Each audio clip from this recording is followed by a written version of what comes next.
Welcome to part one of the series, How to Run a Successful Consulting Business.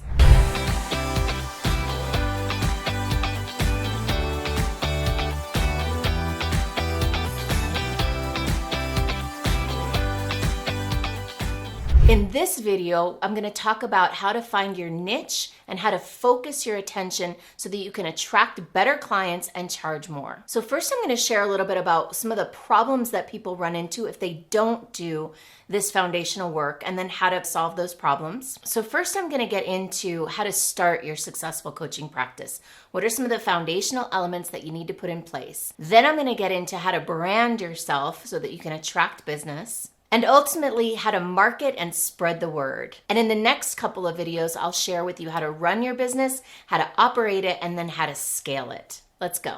The first thing I want to get into is how to solve preemptively some of the problems that you can run into downstream by doing some foundational work. So first, I'll share just a little bit about my own story. So I started my consulting business 14 years ago. And one of the things that happened that I wish had been a little different now in hindsight was that I did not have a plan. I didn't have any clear focus. I didn't have a clear value proposition. I didn't really know who my audience was going to be. I just hung my sign outside my window and said, I'm a consultant, come work with me. I didn't really have any sort of niche focus. Now, the problem with that for me and for many people that I've seen in the years since is that when you don't have a focus, you try to be all things to all people, and then you become somewhat of a generalist. And here's the thing. In consulting, generalists generally don't make very much money. You end up hustling and scrambling for business, and everything looks like an opportunity all the time. When you have a focus, when you have a specific value proposition for a very specific audience, it becomes paradoxically a lot easier to find business because business starts to find you, because people think of you, you're top of mind. So I'll give you an example. Instead of being a generalist like I was in the beginning, now if you look at my YouTube videos, my website, you can see that I have a very specific focus. I work with coaches, consultants, speakers, authors, and I help them to develop new revenue streams for their thought leadership. And specifically, even more narrowly, I help them develop retreats and mastermind programs, group coaching programs that let them leverage their time and their energy. So if you'd like to be able to have a focus, then that's what we're going to do in this video. We're going to dive into what it looks like to find your niche so that you can have clients finding you, people referring you business, and you can charge more money for that specialized knowledge that only you have. So step one of how to start a successful consulting business is kind of counterintuitive, okay? The way most people approach starting pretty much any business is from the outside in. They look at, okay, what's the market opportunity over here? What do those people over there need? What problem could I solve out here? What could I sell? And they look at the market opportunity first. Now, that's important. You've got to know if the market's going to bear or support what you're bringing to the table. But we don't want to start there. Where we actually want to start is in here. We want to start from the inside out.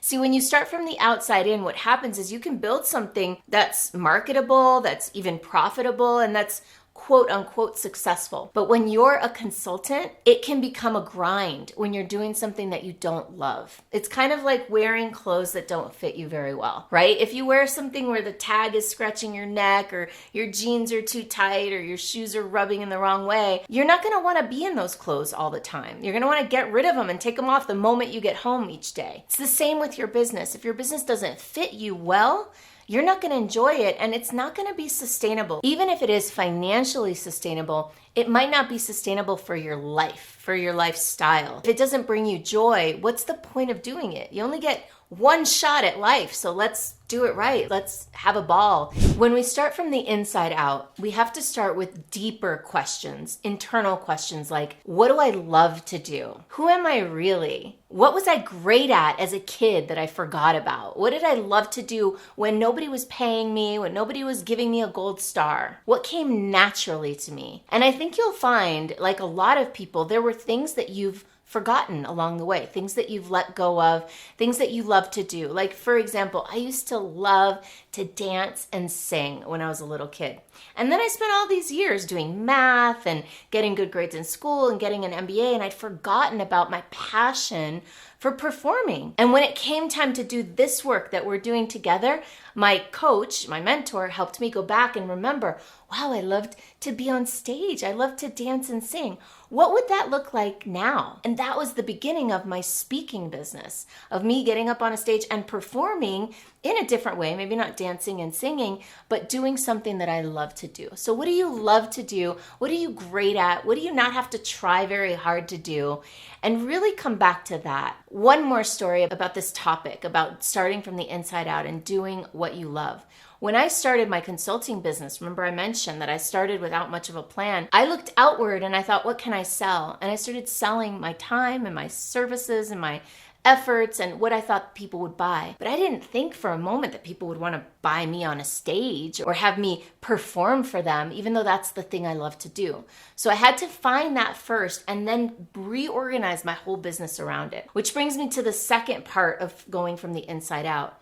You don't want to only look at what do you love to do. You want to also look at what are you great at? What are you excellent at? What do you bring all of your gifts and talents to the table for? What are the things that you add value doing that very few other people can do? So I invite you to consider those inner topics first before you really get into the strategy of your consulting business.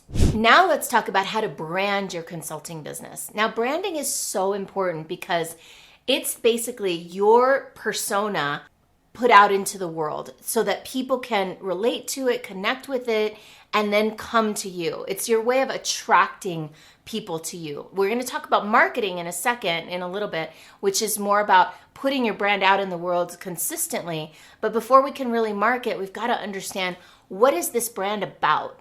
What's the messaging of it? What's the positioning of it? For example, who's the target audience? Who's the ideal client for your consulting business? Where do you deliver the most value?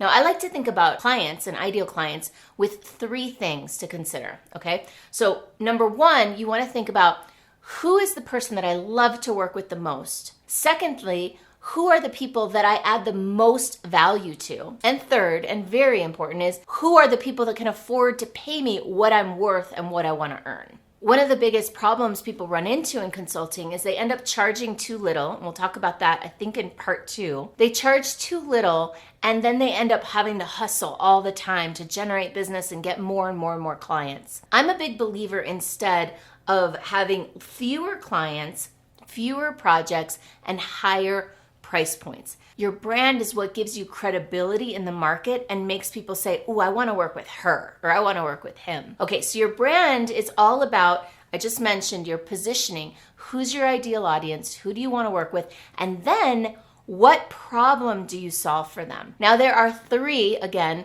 types of problems that you can solve, okay? And there's one in particular that's the best kind of problem to solve. So the first problem is the problem that they know they have and they admit. It's the obvious problem.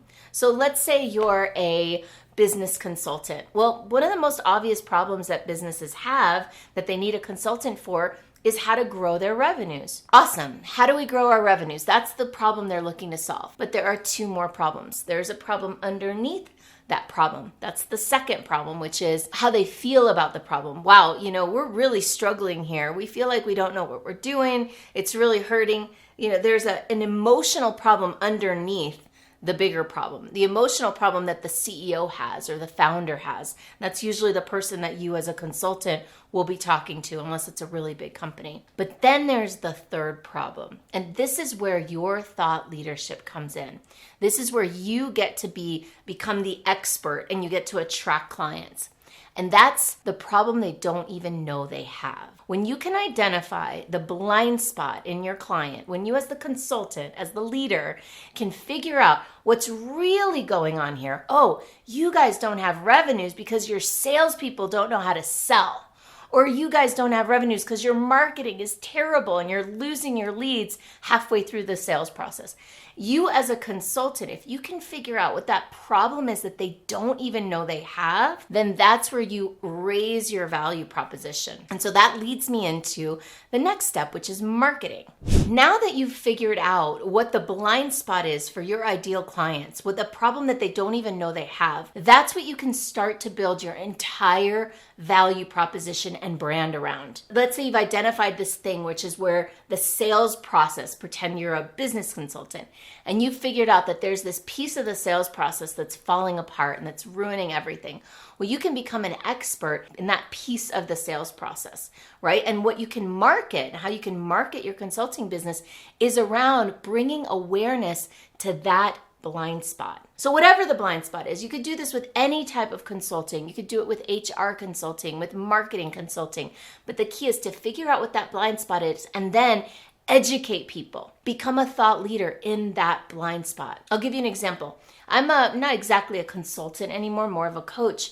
But my audience are people who, entrepreneurs, maybe like you, who want to grow and scale their coaching or consulting or speaking business. So that's the problem they know they have. How they feel about it is they feel like, oh, maybe they don't want to share it with anybody. They're embarrassed that they don't know how to grow their business. And then the problem that they don't know they have, the blind spot, is that they need a new business model. And so I've become an expert in business models. And if you can search on my YouTube page, you can see all these things about this one specific business model, which is how to do retreats and masterminds. And so that's the thing that I go around and I do webinars on, I'm writing a book about.